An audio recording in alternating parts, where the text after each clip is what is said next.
Suma senhor, femme d'affaires, lay doon. Dok ci banque, ponte xaalis, xencu xaalis. Suma senhor. Bonsoir chers internautes de Seneweb.com. Aujourd'hui, dans le cadre du 8 mars, Journée internationale des droits de la femme, nous recevons Madame Amissar Fall, directrice générale d'Intelligence Magazine. Bonjour Madame Fall. Bonjour Marielle. Bienvenue sur le plateau de Seneweb. Merci. Alors, nous sommes le 8 mars, Journée internationale des droits de la femme, une journée qui a été officialisée par l'ONU depuis 1977. Vous, en tant que femme, quelle est votre appréciation par rapport à la célébration de cette journée? Alors, tout d'abord, je vous remercie et j'aimerais saluer l'ensemble de l'équipe de Seneweb qui m'a très chaleureusement accueillie dans vos beaux locaux et en profiter pour saluer vraiment le parcours de Salam Fall, votre PDG, qui a vraiment réussi à créer une belle boîte, comme on dit. Donc, en ce 8 mars, je suis contente d'être ici avec vous. Et ce que cette journée m'inspire, c'est tout simplement une reconnaissance, d'abord. Une reconnaissance d'être parmi cette génération héritière des sacrifices de nos aînés. Aujourd'hui, comme vous le savez, c'est un jour qui marque la disparition de Madame Maïmouna Kane Touré, à qui j'aimerais rendre hommage. C'est une dame exemplaire, c'est une dame qui s'est battue dans des conditions bien plus difficiles que ma génération n'aura à vivre. Et lorsque des femmes comme Madame Maïmouna Kane Touré ont réussi, on n'a pas le droit de ne pas essayer. Donc ce 8 mars, au-delà de cette reconnaissance, pour moi, c'est un sacerdoce, c'est aussi une volonté collective d'hommes et de femmes de rendre hommage aux femmes, mères de l'humanité, mais c'est aussi une volonté de progresser, de voir où se situent aujourd'hui les inégalités en matière de droits entre les hommes et les femmes, et essayer de progresser par un appui institutionnel grâce à des réformes. Donc c'est pour ça qu'aujourd'hui, je célèbre en même temps que des milliards de personnes à travers le monde le 8 mars. Et je souhaite une belle fête à toutes les femmes, bien sûr. Merci beaucoup. Alors, ce 8 mars, c'est une journée dédiée à la lutte pour les droits de la femme. Au Sénégal, comment appréciez-vous la situation des droits de la femme? Je pense qu'on a quand même la chance d'être dans un pays où les femmes peuvent jouir de leurs droits civils surtout. Il y a encore énormément à faire, bien entendu, comme dans tous les pays, mais je pense qu'ici au Sénégal, la situation est globalement satisfaisante. Maintenant, après, il faut regarder cela du point de vue de sujets bien précis, comme la violence faite aux femmes, etc. Il y a encore beaucoup de femmes qui ne connaissent pas leurs droits dans ce domaine et qui continuent d'être victimes de ce phénomène de société qui, comme vous le savez, crée des victimes chaque année. Donc, il y a des points, l'abandon scolaire par exemple. Il y a encore énormément de femmes qui continuent à subir cela, qui sont obligées de quitter pour se marier très tôt. Et tout cela fait qu'au moment où on peut se réjouir de voir qu'au niveau de l'Assemblée nationale, il y a la parité, je pense que c'est important de ne pas oublier celles qui sont les sans-voix, comme je les appelle, qui, dans l'anonymat, souffrent souvent d'être oubliées. Voilà. Vous avez parlé de la parité, mais lors de ces présidentielles, on a remarqué qu'il n'y avait pas de femmes. Oui, il n'y avait pas de femmes lors de cette présidentielle, mais c'est difficile de parler de recul, sachant qu'il y a quand même eu des femmes qui se sont présentées. Il y a eu le parrainage qui est passé par là, comme vous le savez, qui a fait que leurs candidatures n'ont pas été retenues. Mais grosso modo, je dirais qu'aujourd'hui, les femmes sont très actives dans le milieu de la politique. Elles ont fait leurs preuves. Simplement, je pense que c'est à la société de reconnaître qu'elles sont capables de diriger et de leur donner plus d'accès à des milieux souvent réservés à des hommes. Donc pour là, je pense que c'est au président de la République, son Excellence M. Macky Sall, qui peut beaucoup aider dans ce sens-là, en faisant la promotion du leadership féminin dans les institutions étatiques, au niveau de son gouvernement, et qui peut encourager ses alliés à à mettre en avant les femmes. Je pense qu'en ce 8 mars, on attend beaucoup de notre président. Et tout le monde, voilà, c'est vraiment aujourd'hui, chacun a un rôle dans la promotion du leadership féminin. Alors justement, par rapport à la promotion du leadership féminin, à la réduction des disparités entre hommes et femmes, dans plusieurs pays du monde, les femmes ont appelé à la grève en ce 8 mars à partir de 15h30. Mais on remarque qu'au Sénégal, il y a beaucoup plus de festivités, de célébrations, de roses rouges. Les médias ont tendance à célébrer la femme. Mais est-ce que réellement le 8 mars, c'est une fête? Vous savez, les femmes travaillent 365 jours dans l'année. Elles sont les mères, elles sont les épouses, elles travaillent, elles jonglent tout ça avec leurs obligations maternelles parfois. Donc si on s'arrête juste 24 heures pour les fêter, pour les célébrer, je pense qu'il faut les laisser savourer ce moment. Et je pense qu'on a tellement de jours pour faire grève. Et le 8 mars, moi, vous savez, je pense que c'est quand même un moment où on s'arrête pour apprécier le travail qui a été fait par les aînés. Le droit de vote aujourd'hui est pris comme un acquis. Mais est-ce que vous savez qu'avant, les femmes n'avaient pas le droit de voter? Dans certains pays, les femmes n'avaient pas le droit de conduire. Les femmes n'avaient même pas le droit de se présenter à certains postes et encore moins espérer atteindre certains niveaux de responsabilité. Ça a demandé beaucoup de combats, beaucoup de sacrifices. Donc je pense que si au Sénégal, notre approche, qui est souvent l'approche qu'on a l'habitude d'avoir, c'est-à-dire si c'est une approche vraiment pacifique, je pense qu'il faut louer cela, il faut encourager cela et vraiment prendre le temps d'apprécier ce qui a été fait et d'avancer dans un esprit optimiste mais encore plus solidaire. Moi, je pense qu'aujourd'hui, le 8 mars doit être un moyen de promouvoir la solidarité entre femmes parce que souvent, on attend que l'émancipation recherchée vienne des hommes. Mais en réalité, les femmes ont le pouvoir de transformer la société à condition d'être encore plus solidaires entre elles. Est-ce que cette solidarité existe réellement? On dit souvent que les femmes ne le sont pas en réalité.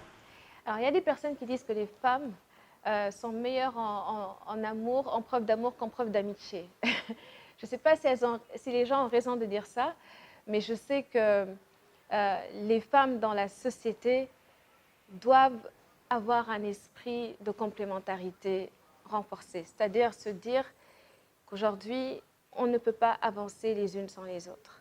Et que si on veut que le leadership féminin prospère au Sénégal, il faut que nous ayons une approche, une ambition, que ce soit une ambition collective.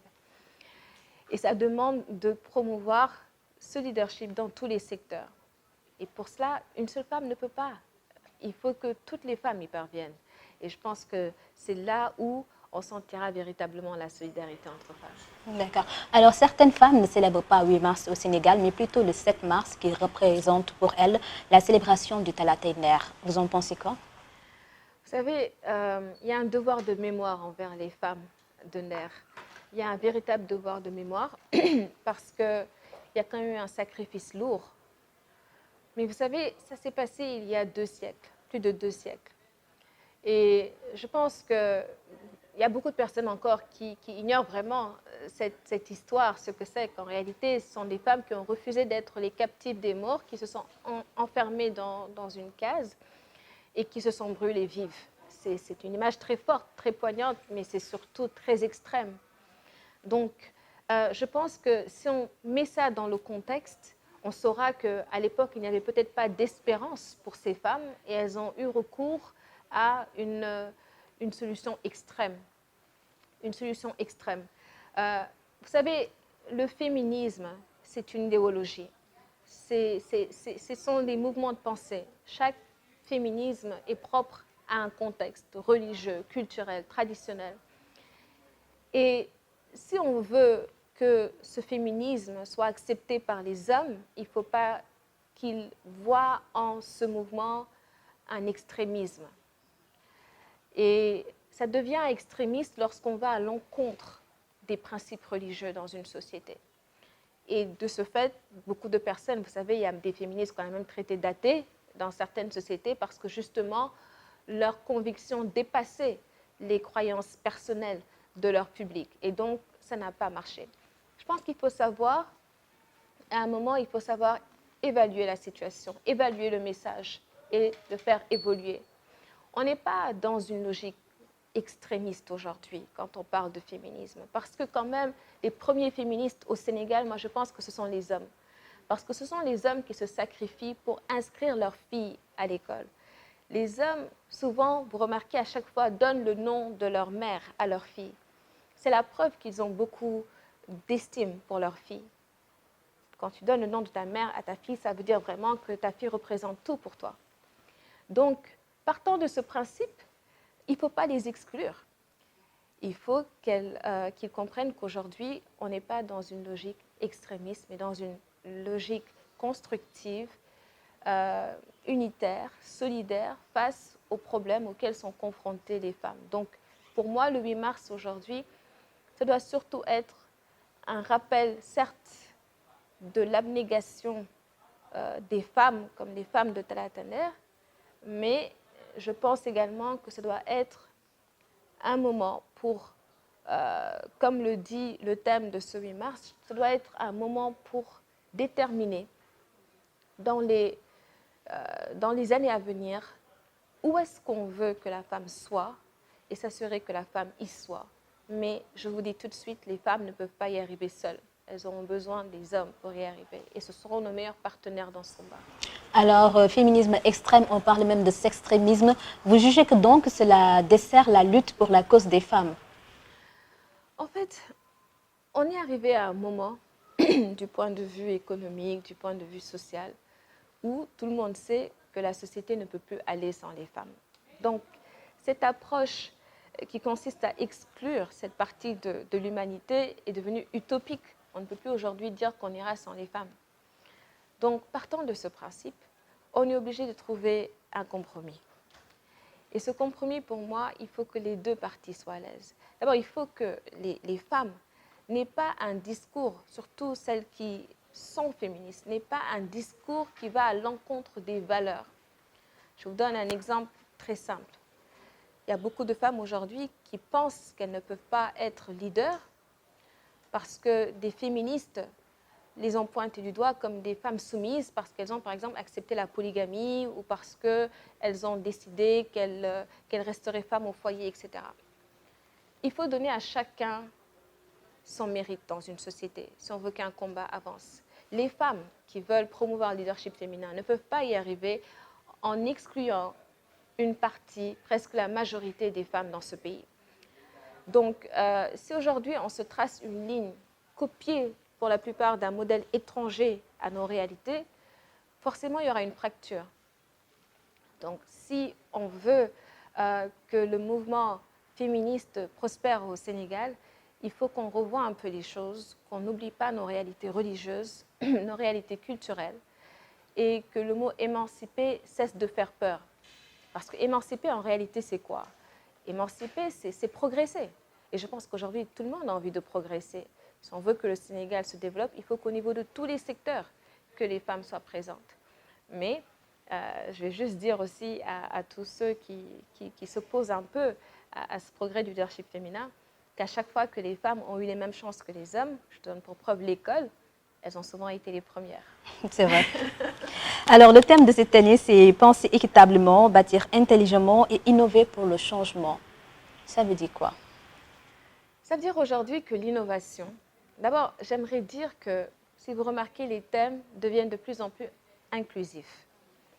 Souvent, on choisissait des thèmes comme la femme et l'égal de l'homme, etc. Aujourd'hui, on a compris qu'il faut dépasser un peu ce débat qui consiste à limiter la femme. Parce que pour moi, vouloir dire que la femme est l'égale de l'homme, c'est limiter la femme. Pourquoi est-ce qu'on voudrait être l'égal de l'homme? Pourquoi est-ce qu'on ne peut pas dépasser? Vous voyez ce que je veux dire? Tout simplement parce que Dieu n'a rien créé d'égal. Ça, c'est la croyante qui vous parle, qui vous dit que l'homme est le complément de la femme est le complément de l'homme. On est complémentaires. Donc, si déjà il y a cette logique concurrentielle, ça risque d'être compliqué. Donc, le thème, c'est vraiment l'innovation, c'est l'intelligence, et pour y arriver, c'est l'éducation. Donc, pour moi, le thème se résume en une phrase, promouvoir l'éducation. Si on veut que les femmes puissent être innovantes, si on veut que les femmes puissent être au-devant, il faut qu'elles en aient les moyens, les facultés intellectuelles. et ça demande de promouvoir l'éducation, lutter contre l'abandon scolaire des filles. Alors, vous pensez que l'innovation peut réduire les disparités? Absolument, mais surtout les innovations sociales. Surtout les innovations sociales. Qu'on regarde aujourd'hui, de quelle manière est-ce qu'on peut aider les femmes à vivre mieux et à avoir plus d'audace. Parce que la femme, pour moi, c'est l'essence même de l'audace. L'audace de créer, l'audace d'exister, l'audace de faire, de défaire, c'est une force permanente, le fait d'être femme. C'est la femme qui est la mère de l'humanité. Donc aujourd'hui, moi je pense que si on regarde le contexte, si on regarde les sphères professionnelles et qu'on dise qu'on veut qu'il y ait plus de femmes, il faut leur donner les moyens d'exister dans ces milieux-là. Je donne un exemple très simple, les crèches. Aujourd'hui, il y a très peu de crèches au Sénégal.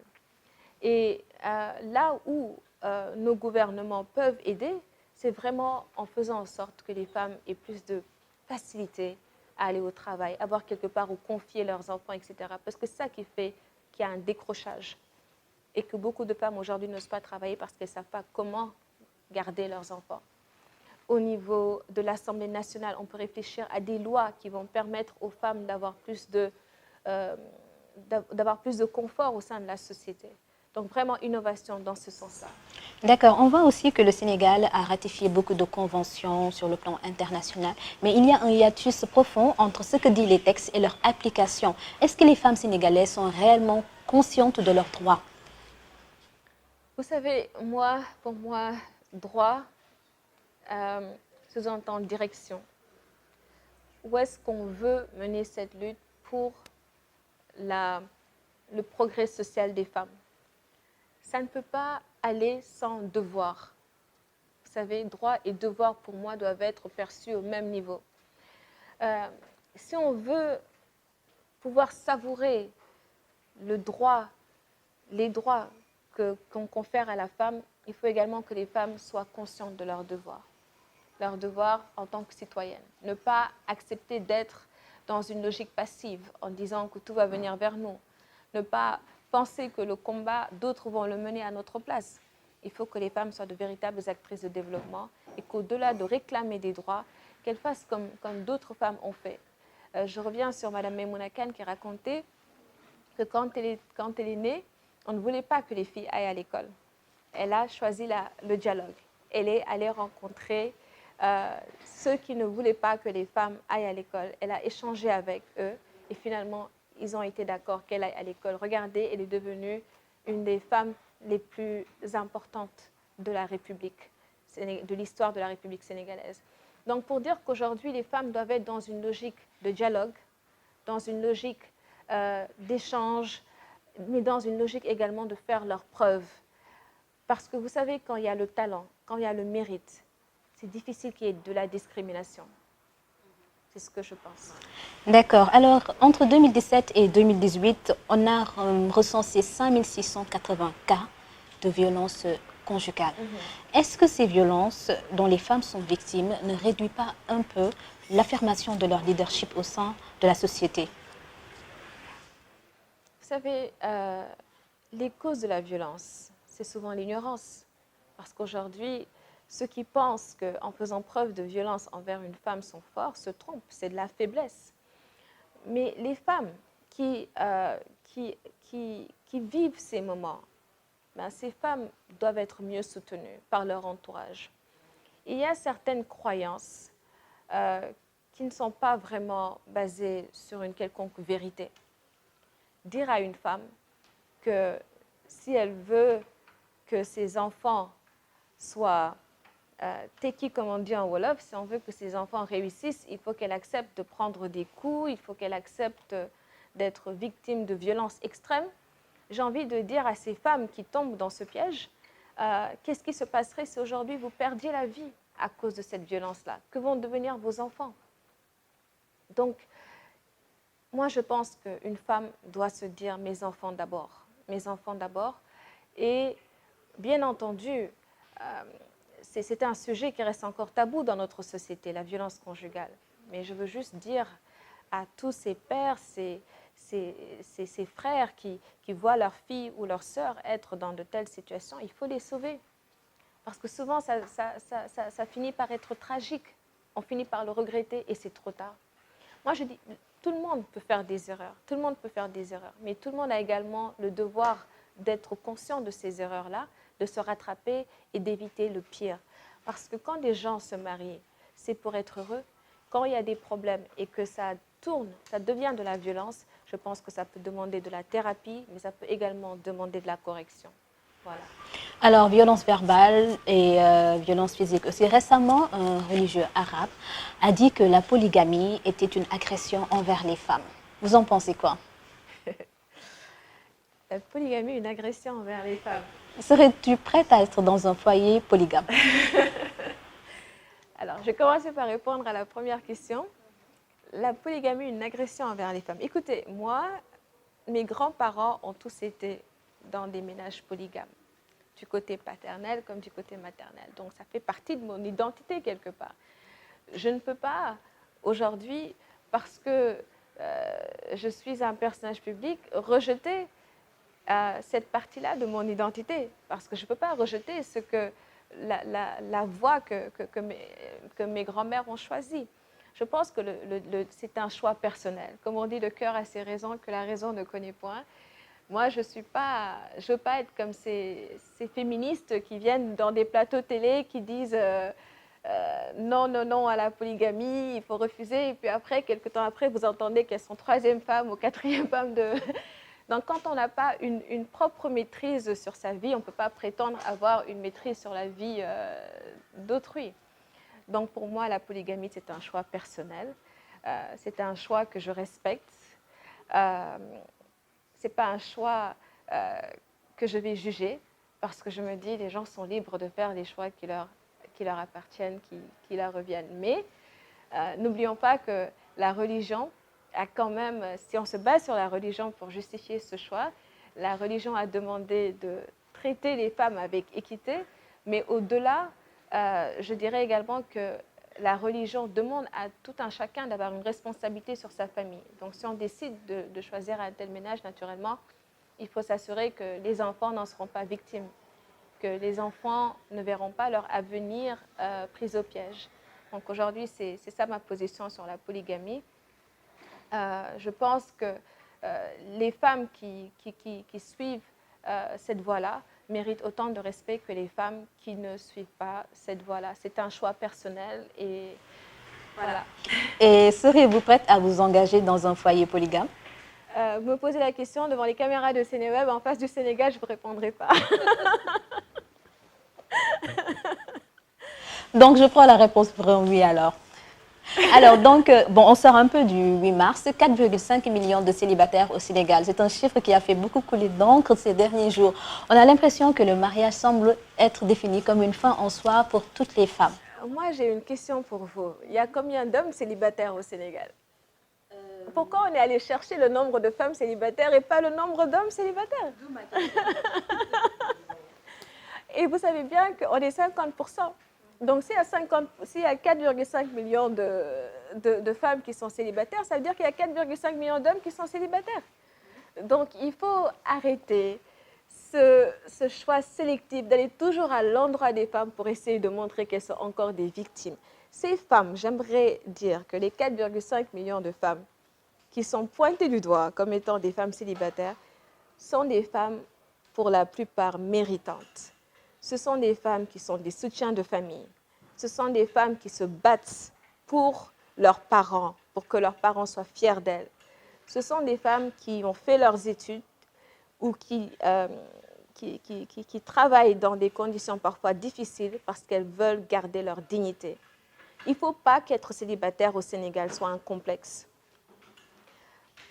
Il faut que toutes les femmes puissent se définir par leurs choix qu'elles ont faits et qu'on puisse les aider à assumer leurs choix. Naturellement, le mariage, c'est un facteur d'équilibre dans une société.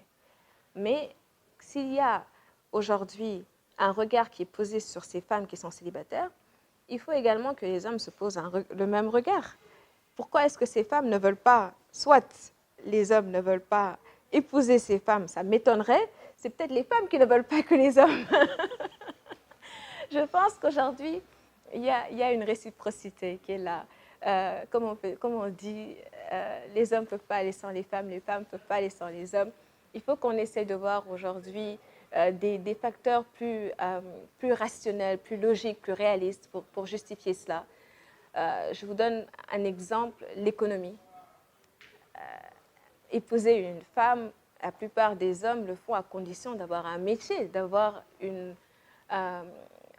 des moyens d'entretenir une famille. Peut-être que la question est là. Peut-être que la remise en question ne doit pas être posée sur ces femmes, mais sur toute une société, sur tout un appareil.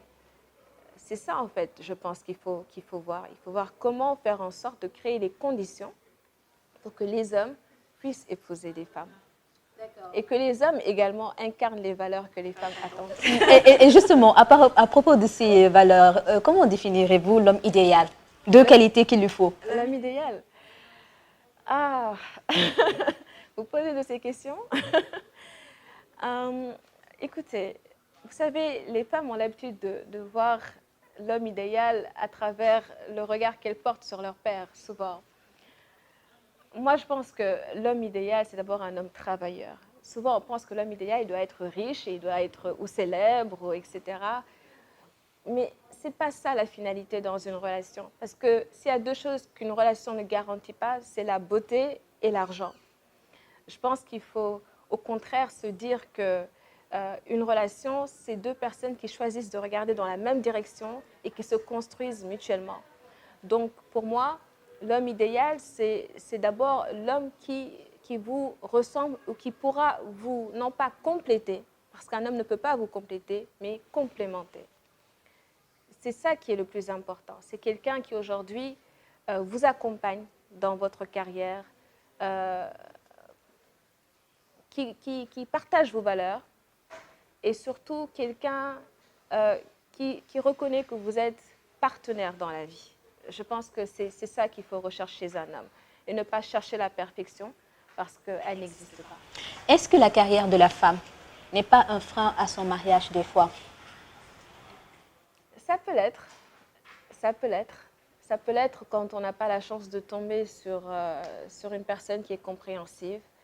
Ça peut l'être lorsque on devient maman et que le milieu du travail ne permet pas de s'occuper de ses enfants. Je dis qu'une femme n'a que ses enfants. Une femme n'a que sa famille. Bien entendu, elle a aussi son époux, mais une femme, c'est sa progéniture. Et quand il y a un choix à faire entre les enfants et le travail, c'est toujours les enfants qui prendront le dessus parce que ça, c'est la fibre maternelle. Donc, si on veut que les étudiantes qui tombent enceintes arrêtent de quitter l'université, il faut qu'on revoie comment innover au sein des campus universitaires pour que ces femmes soient plus à l'aise à l'intérieur. Si on veut que dans le milieu professionnel, que les femmes restent, il faut qu'on sache que d'abord, quand on parle du même poste, il faut que la rémunération soit égale. Quand on parle de promotion, il faut qu'elle soit objective. Il ne faut pas qu'on bloque des femmes, soi-disant, parce qu'il y aura des congés de maternité par-ci ou par-là. Il faut qu'on se dise que la femme, c'est elle qui détient l'équilibre de la société. L'accompagner, c'est accompagner la société. Merci pour le plaidoyer. Alors, dernière question.